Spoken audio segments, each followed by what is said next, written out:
Hello बच्चों, कैसे हो आप लोग। स्वागत है आपका फिर से हमारे टीचिंग क्लास प्रगतिशील क्लास में। तो आज हम फिर से आपके सामने आ गए हैं क्लास 9 का लेक्चर लेके। आज हम क्लास 9 के लेक्चर में इक्वेशन ऑफ मोशन को ग्राफिकली प्रूफ करना सीखते हैं। इससे पहले इक्वेशन ऑफ मोशन को मैथमेटिकली प्रूफ करना सीखे हुए हैं। अगर वो वाला वीडियो नहीं देखे हुए हो तो यहाँ पे ऊपर में आई बटन पे लिंक आएगा, इस पे जाके क्लिक करो और वो वीडियो मिल जाएगा। देखो 9th क्लास में इक्वेशन ऑफ मोशन, जो 3 इक्वेशन ऑफ मोशन अपने लोग पढ़े थे, v is equal to u plus a t, s is equal to u t plus half a t square और v square is equal to u square plus 2as, सारे equation को proof करना है। और दो तरीके से प्रूफ करना है, एक तो मैथमेटिकली प्रूफ करना है और एक ग्राफिकली प्रूफ करना है। तो हम लोग मैथमेटिकली प्रूफ कर चुके हैं, उस पर ढेर सारा क्वेश्चन भी किए हुए थे। उसके बाद ग्राफ के बारे में भी पढ़ चुके हुए हैं। अब इक्वेशन ऑफ मोशन को ग्राफिकली प्रूफ करके तुमको दिखाते हैं, ठीक है। तो हेडिंग डाल दोगे equation of motion by graphically method, derivation of equation of motion by graphically method. तो वही वाला तीनों इक्वेशन ऑफ मोशन है, v is equal to u plus a t, s is equal to u t plus half a t square और v square is equal to u square plus 2as। अभी देखो कैसे proof करेंगे। उसके लिए सबसे पहले अपने लोग ये ग्राफ बना लेते हैं, ये ग्राफ बना देते हैं। ये चलो ये ग्राफ ड्रॉ हो गया। ये वाला जो एक्सिस है, इस वाले एक्सिस पे वेलोसिटी है, ठीक है। और ये वाला जो एक्सिस है, ये इस वाले एक्सिस पे टाइम है। ध्यान से देखते जाओगे। क्या बोले कि ये वाला जो एक्सिस है ना, इस वाले एक्सिस पे वेलोसिटी है और इस वाले एक्सिस पे टाइम है। इतना बात है समझ में। वेलोसिटी और ये टाइम का एक्सिस है और यहां से स्लोप बनाते हैं और इस बार स्लोप को ना यहां से कुछ बना देते हैं, यहां से ये जो है वो स्लोप बना दिए। एकदम क्लियर है। देखो ध्यान से, इसको O मानते हैं, इसको A बोलते हैं और इसको B बोलते हैं, ठीक है। सबसे पहले देखो ग्राफ किसका है, V और T का।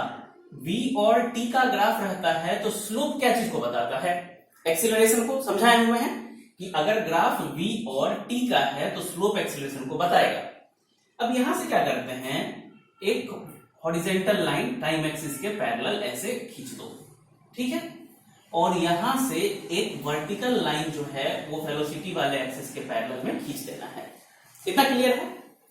और समझो यहां देखो, इस वाले पॉइंट को ध्यान से देखो, ये O वाला पॉइंट है, मतलब यहां पे टाइम जो है वो जीरो, टाइम जीरो है तो इसके कोरेस्पॉन्डिंग का देखो, अभी वेलोसिटी जीरो नहीं है, इतना जो है ये वेलोसिटी है ना। नहीं समझ में आ रहा है, ध्यान से देखोगे। हम बता रहे हैं यहां बोले कि टाइम जीरो अपना, तो यहां पे देखो टाइम जीरो है। जब टाइम जीरो तो वेलोसिटी इतना है ना, इतना वेलोसिटी तो है, दिख रहा है शुरू से। तो मतलब जब शुरुआत हुआ मोशन का तो उसके पास कुछ इनिशियल वेलोसिटी था और इसी को हम लोग क्या बोलते हैं, u बोलते हैं, u। इसको हम लोग बोल देते हैं ये u है। और देखो यहां से मोशन करते हुए गया, मतलब यहां पे कुछ टाइम t हुआ होगा और तब जो है ये वाला वेलोसिटी आया और इसको हम लोग बोल देते हैं फाइनल वेलोसिटी v। यहां तक में कोई दिक्कत नहीं। और भी देखो ये O है, ये B है, इसका नाम भी कुछ दे देते हैं, ये C नाम दे देते हैं और इस पॉइंट का नाम D दे देते हैं, ठीक। अभी हम तुमको बताए हुए हैं कि जो स्लोप होता है, इसी स्लोप को हम लोग बोलते हैं tan थीटा और इसी को बोलते हैं परपेंडिकुलर बाई बेस। और यहां पे जो परपेंडिकुलर वाला ये थीटा है, tan थीटा, तो ये वाला थीटा। अब देखो परपेंडिकुलर, तो परपेंडिकुलर ये वाला चीज हुआ और बेस ये वाला चीज हुआ, तो यहां से परपेंडिकुलर की जगह क्या लिखोगे, BC, और बेस के जगह हम लोग क्या लिखेंगे, यहां नीचे लिख देंगे AC। कोई दिक्कत नहीं है। अभी देखो BC बाई AC, और ये भी जानते हैं ना कि ये अगर स्लोप है और V और T का ग्राफ है तो स्लोप V और T ग्राफ का एक्सीलरेशन बताता है। तो यहां स्लोप के जगह क्या लिखते हैं, ये स्लोप के जगह लिख देते हैं एक्सीलरेशन, ये स्लोप लिख दिए एक्सीलरेशन। और ये किसके बराबर हो गया, तो BC डिवाइड बाई AC। आ रहा है समझ में। अभी देखो ध्यान से देखो, एक्सीलरेशन, ये जो एक्सीलरेशन है इसको A लिखें क्या, एक्सीलरेशन को A, और बराबर यहां जो BC लिखा हुआ है, देखो तो ये जो BC है, इस BC को ऐसे लिखें, ये BD माइनस CD। ध्यान से, इतना दूर BC, तो ये क्या होगा पूरा, अब में से इसको घटा दो तो BD माइनस CD। तो BC की जगह क्या लिखते हैं, BD माइनस में CD, और नीचे में AC है ना, नीचे में देखो AC है, AC तो AC कहां से, AC ये वाला चीज है AC, और AC को हम लोग OD भी लिख सकते हैं, कोई दिक्कत नहीं है, क्योंकि यहां देखो जितना AC है उतना ही OD है। क्लियर है? अभी देखो ध्यान से, ये जो BD है, BD को देखो, BD ये पूरा BD, और ये BD किसके बराबर हो जाएगा, ये जो BD है वो यहां से यहां तक, और यहां से यहां तक के वेलोसिटी को फाइनल वेलोसिटी बोले हैं, तो BD के जगह क्या हम V लिख दें, V लिख सकते हैं। CD देखो, CD ये है CD, ये CD, और इसी CD को देखना हो तो ये वाला होगा, ये वाला OA, और ये कितने के बराबर है, U के बराबर का ना, तो यहां से माइनस में CD के जगह कितना लिखे U, और नीचे में OD O से लेके D तक, O से लेके D तक जो चीज है वो टाइम है ना, तो यहाँ पे क्या लिख सकते हो, टाइम लिख सकते हो। एकदम क्लियर है? अब इसको कॉपी कर रहे हैं, A को यहाँ पे लिख रहे हैं, A बराबर A equal to V minus U by T, तो यहां से लिख दें V माइनस U और नीचे में T। एकदम क्लियर है? A is equal to V minus U by T हो गया। अभी देखो यहां इसको थोड़ा सा नीचे लिख देते हैं, A is equal to V minus U by में T हो गया। यहाँ नीचे नहीं कुछ है तो 1 लगा देते हैं, नीचे 1 रख दिए। अभी देखो यहाँ नीचे 1 रख दिए तो क्रॉस मल्टीप्लिकेशन करो, तो AT is equal to V minus U को इस तरफ ले आओ, तो यहां से U प्लस AT ये किसके बराबर, V के बराबर, तो यहां से क्या आ गया, V is equal to U plus AT, और यही तो अपना सबसे फर्स्ट वाला इक्वेशन ऑफ मोशन था, V is equal to U plus AT। आया समझ में? V is equal to U plus AT, यही अपना पहला वाला इक्वेशन ऑफ मोशन था ना, वही प्रूव करके ले आए। फिर से देखो, फिर से समझाने एक बार क्या किए कि सबसे पहले V और T का ग्राफ बनाए, और हर बार क्या करते थे कि स्लोप को यहां से शुरू करते थे, तो उसमें इनिशियल वेलोसिटी 0 हो जाता था, इसलिए क्या किया इस बार कि स्लोप को यहां से शुरुआत किया, यहां से दिए और यहां से दिए, तो एक ग्राफ यहां तक पहुंचा दिए। अब इतना जो वेलोसिटी हो जाएगा उसको इनिशियल वेलोसिटी बोले, और इसके कोरेस्पॉन्डिंग का जो वेलोसिटी होगा इसको फाइनल वेलोसिटी बोले, और इस वाले एक्सिस पे जो दिए उसको हम लोग टाइम बोल दिए। हो गया? अभी देखो यहाँ जो स्लोप होगा वो स्लोप जो है वो tan थीटा के बराबर, और tan थीटा जो है वो परपेंडिकुलर बाई बेस के बराबर हो गया। तो परपेंडिकुलर इस वाले ट्रायंगल में BC है और बेस इसका AC है, तो यहां से लिख दिए P के जगह BC और बेस के जगह AC। स्लोप जो है वो एक्सीलरेशन बताता है, ये बात तो तुमको पहले बता चुके हैं, ग्राफ वाला वीडियो में नहीं देखे होगा तो पहले से जाकर उस वीडियो को देखो। तो यहाँ स्लोप के जगह एक्सीलरेशन लिखे, ये हो गया BC और यहाँ नीचे AC। एक्सीलरेशन की जगह A, ये जो BC था ना, ये जो BC था, इस BC को लिखे कि तुम पूरा BD और माइनस CD हो जाओ। ये जो BC है इसको बोले कि ये BD और माइनस CD हो जाओ। हो सकता है ना, इतना वाला लेंथ तुमको चाहिए, ये वाला लेंथ पहले चाहिए था तो पूरा ले लिया, उसमें से इतना हटा दिया तो इतना ही ना बचा, वही काम किए हैं।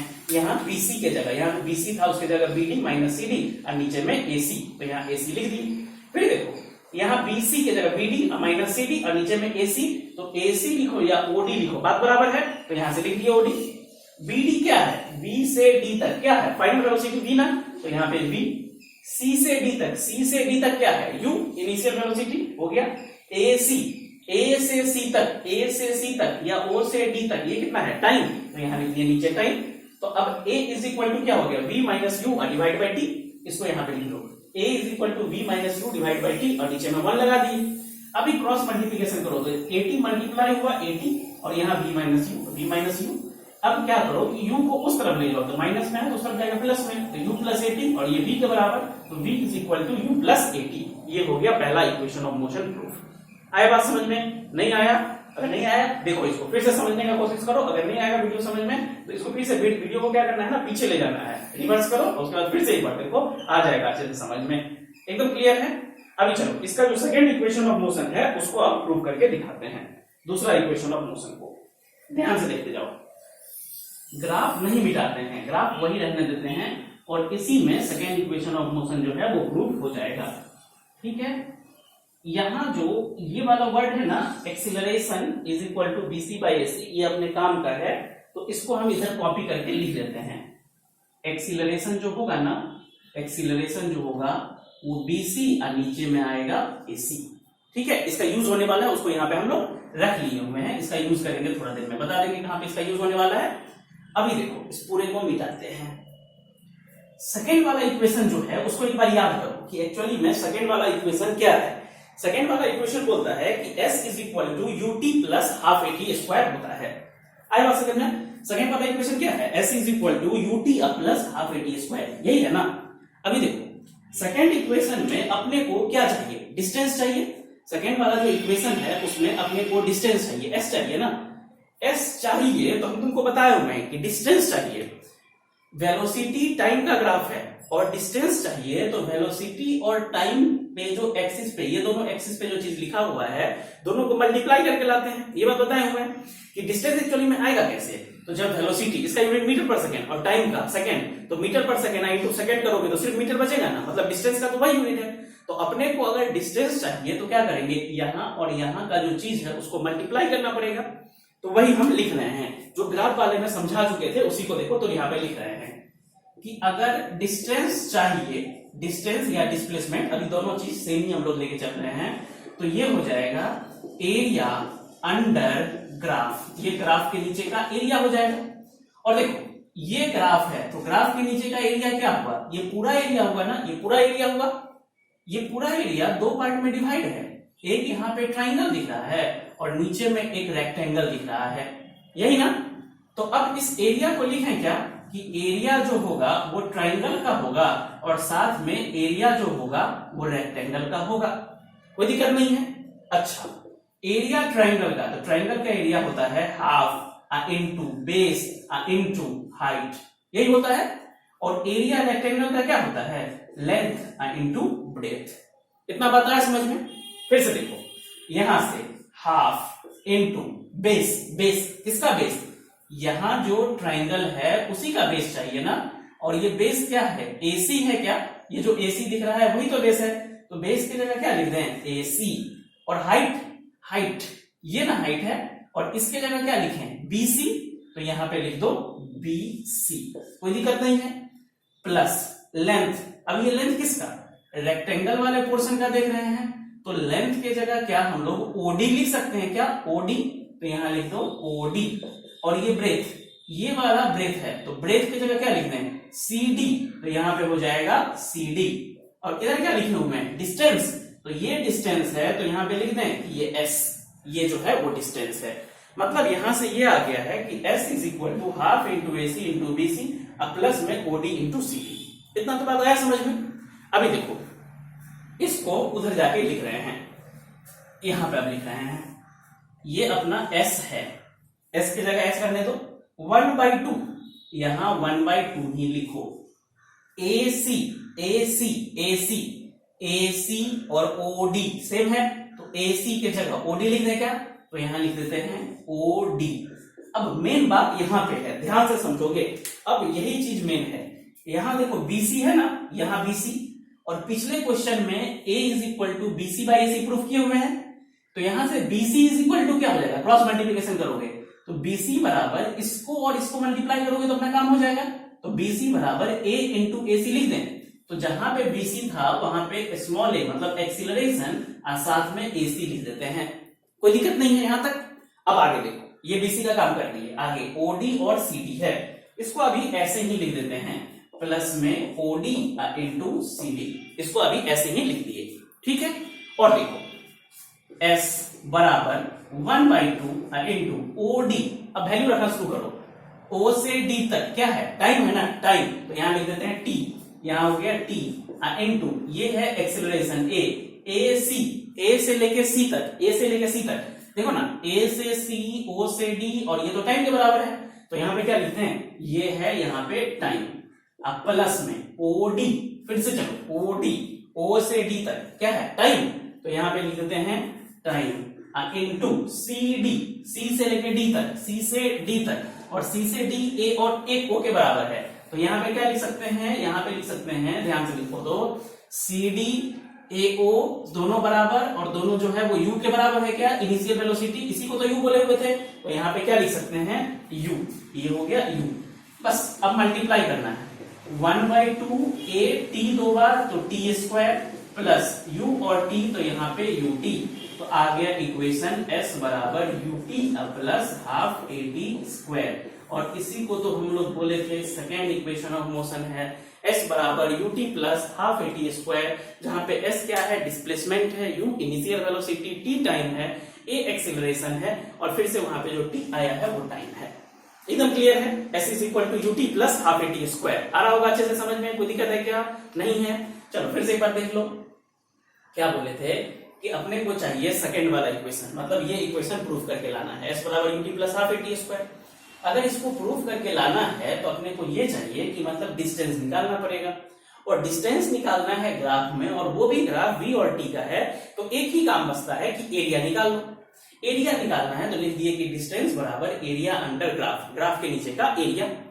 डिस्टेंस निकालना था तो ग्राफ के नीचे का एरिया, और ये जो ग्राफ के नीचे का एरिया है ये देखिए कि दो पार्ट में बटा हुआ है, एक ट्राइंगल में और एक वाला रेक्टेंगल में।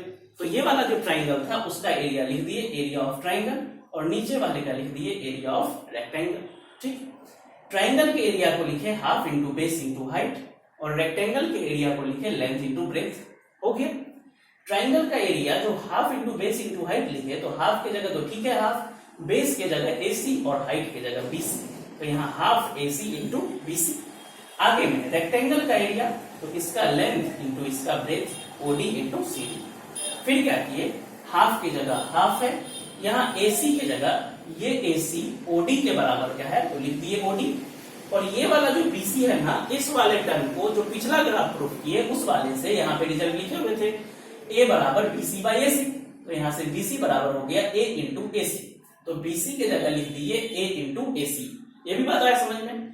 और आगे में OD इंटू CD तो है नहीं, तो ये OD इंटू CD है यहाँ पे, ये हाफ है, OD जो है वो टाइम के बराबर, A के जगह A, और यहाँ ग्राफ से AC जो है वो OD के बराबर और ये टाइम के बराबर, तो यहाँ से लिख दिए टाइम। OD इंटू CD, फिर से OD टाइम के बराबर, CD जो है वो U के बराबर। S बराबर half a t square plus u t, और यहाँ से S is equal to u t plus half a t square. तो ये वाला जो दूसरा इक्वेशन ऑफ मोशन था वो भी हम प्रूव करके बता दिए। ठीक है, जल्दी से कॉपी करो, फिर तीसरा इक्वेशन ऑफ मोशन को प्रूव कर देते हैं। जल्दी से कॉपी कर लेना।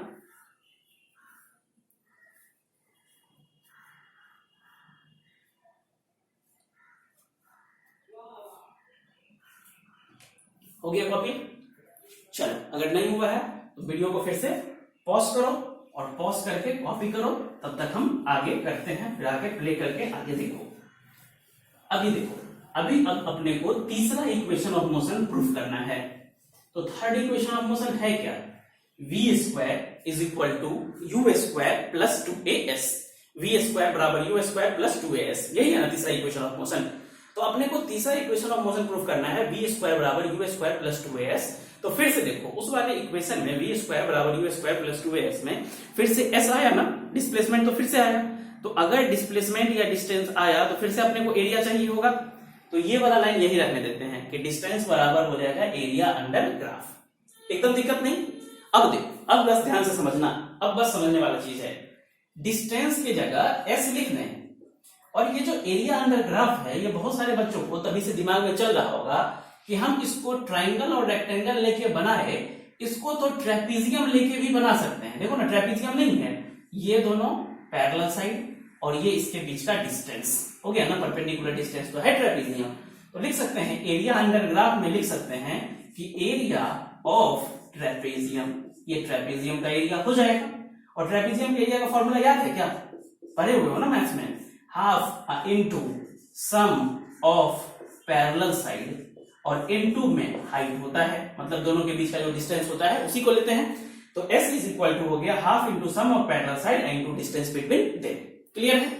अभी देखो, यहां से s सही है, 1/2 सही है, पैरेलल साइड का सम, पैरेलल साइड कौन है, ये और ये जो है ये पैरेलल साइड, देखो ना ये और ये तुमको पैरेलल दिख रहा है क्या, तो यहां से क्या लिखोगे, OA sum of parallel side में OA प्लस BD, तो यहां से क्या लिख देंगे BD।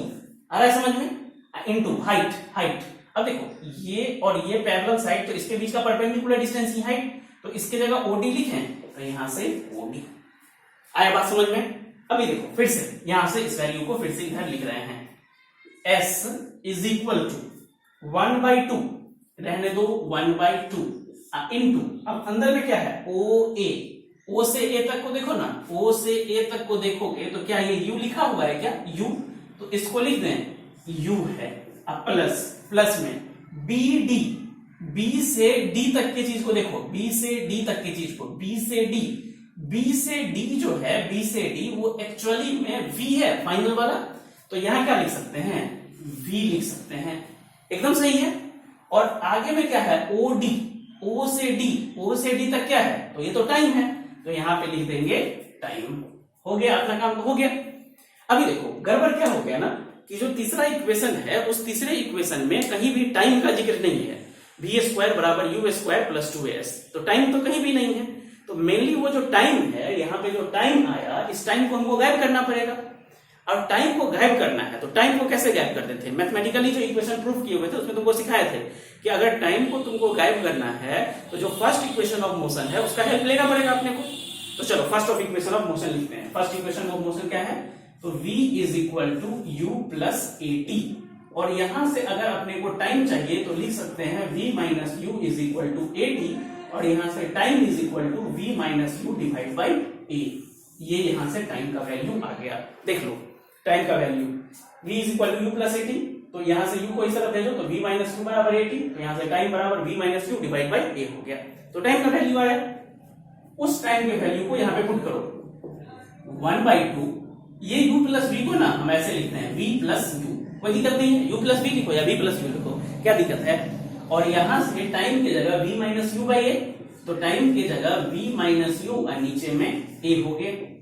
ऊपर देखो, ऊपर a plus b into a minus b, यही काम कराए हुए हैं मैथमेटिकल वाले में भी, नहीं देखे हुए तो यहां पे सीख लो। a plus b into a minus b, formula है ना a स्क्वायर माइनस में b स्क्वायर का, तो यहां से लिखोगे तो a स्क्वायर की जगह v का स्क्वायर माइनस u के जगह b के जगह u स्क्वायर हो गया, और 2 और a मल्टीप्लाई होके 2a हो गया, और पीछे में तो s पहले से ही है। आया बात समझ में। तो यहां से v square minus you square, इधर s है नीचे में 2 हो गया, और यहां नहीं कुछ है तो 1 हो गया। एकदम क्लियर है। तो यहां से अगर आप क्रॉस मल्टीप्लिकेशन करो तो v square minus you square, इसका वैल्यू 2as के बराबर, u स्क्वायर को उस तरफ ले जाओ तो 2as प्लस यू स्क्वायर जो है वो v स्क्वायर के बराबर, और इसको सही से लिख दो तो v स्क्वायर बराबर यू स्क्वायर प्लस 2as हो गया। आया बात समझ में। v स्क्वायर बराबर u square plus 2as, v square बराबर यू स्क्वायर प्लस 2as, यही तीसरा इक्वेशन ऑफ मोशन है जिसको कि हम लोग प्रूफ कर दिए। ठीक है, एक बार और देखो, फिर से हम इसको समझा देते हैं। क्या बोले थे कि ये वाला लाइन तो पहले से लिखा हुआ था कि अगर v और t का ग्राफ है और अगर अपने को डिस्टेंस या डिस्प्लेसमेंट चाहिए तो ग्राफ के अंदर का एरिया निकालना पड़ेगा।